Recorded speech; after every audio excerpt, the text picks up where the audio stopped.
अचानक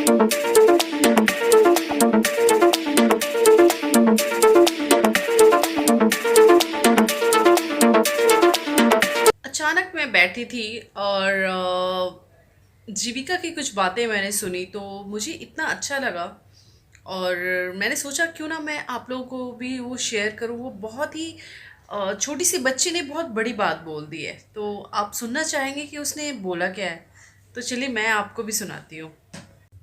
नमस्कार दोस्तों, मेरा नाम जीविका है।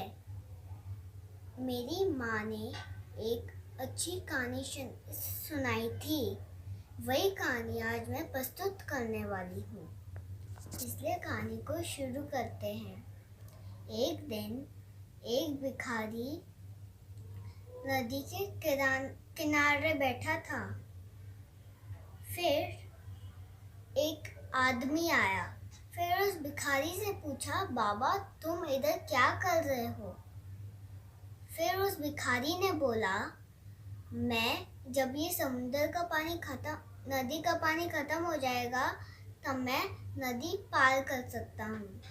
फिर उस भिखारी ने बोला, नदी का पानी कभी खत्म नहीं होता, तो आप नदी कैसे पार करोगे? फिर उस भिखारी ने बोला, यही तो मैं तुम लोग को कहना चाहता हूँ कि काम कभी खत्म नहीं होता। कभी तुम लोग ये बोलते हो, ये काम मेरा पूरा हो जाएगा तब मैं भिखारियों को दान दूंगा। ये काम पूरा हो जाएगा मैं अपने फैमिली मेंबर्स को टाइम दूंगा। तो कभी काम खत्म नहीं होता। काम के साथ ही हमें अपने फैमिली मेंबर्स को टाइम देना चाहिए और गरीबों को दान देना चाहिए और काम के साथ ही करना चाहिए। इससे हमें ये सीख मिली, कल का इंतजार नहीं करना चाहिए। धन्यवाद। तो आप लोगों ने सुना कि जीविका ने कितने अच्छे से समझाया। और आई थिंक जो लोग ऐसा करते होंगे, जो लोग टाइम नहीं निकाल पाते अपनी फैमिली के लिए, उनको बहुत अच्छी सीख मिल गई होगी, राइट। और मुझे तो मतलब ये कहानी मैंने ऐसे ही इसको सुनाया था और मुझे नहीं मालूम था कि इस कहानी को इसने अपने दिलो दिमाग पे इतना ज़्यादा अच्छे से मतलब घर कर गया है इसके दिल में। तो मैं I am really very happy कि मेरी छोटी सी बच्ची। और तो आप बेटा इस चीज़ को लाइफ में फॉलो करोगे या फिर आप बड़े होकर मम्मा को बोलोगे मम्मा अभी मैं नहीं, मैं बड़े होकर जब मैं ऑफिसर बनूंगी ओके। तब मैं आप लोग को पहले टाइम, मतलब ऑफिसर जो होते हैं वो टाइम दे सकते हैं अपनी फैमिली मेंबर्स को। ओके, इसलिए मैं आप लोग को टाइम दूंगी। आप अपने मॉम डैड को और अपनी फैमिली अपने दादू दादी सबको टाइम दोगे, राइट? चाचू बुआ सबको दोगे, ओके।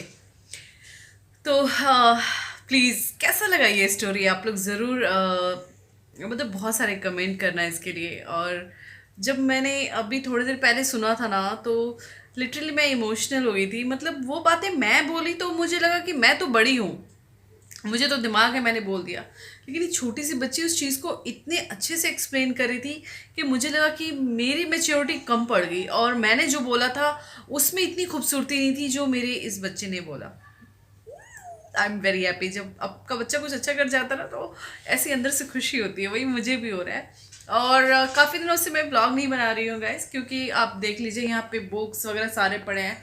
तो जीविका की हो रही है पढ़ाई बहुत स्ट्रिक्टली और क्लासेस भी चल रहे हैं। क्लासेस के बाद फिर होमवर्क्स होते हैं और कुछ ना कुछ चलता रहता है। तो आप लोग समझ सकते हो कि बच्चों की स्टडी बहुत इम्पॉर्टेंट है आपके और किसी भी काम, और एक मदर के लिए तो खासकर कि घर के काम और अपने बच्चे की स्टडी, ये दो चीज़ एक वुमेन के लिए बहुत इम्पॉर्टेंट होता है लाइफ में। तो उसको मैं मतलब क्या कहते हैं, उसको पीछे नहीं छोड़ सकती। उसके बाद ही मेरे लिए सारा काम है। तो आई होप कि ये वाली कहानी आप लोगों को पसंद आएगी। तो भाई बहुत शेयर कीजिएगा इसे, लाइक शेयर कमेंट और नीचे बेल आइकन होगा उसको दबा दीजिएगा। Oh. हमारी सारी नोटिफिकेशन मिल जाएगी हमारी सारी ब्लॉग की। नोटिफिकेशन मिल जाएगी, इसलिए उसको दबा दीजिएगा। ये मेरे चैनल पे इसने कब्जा कर रखा है भाई, मैं तो बोल ही नहीं पाती हूँ। चलो बाय। Bye bye.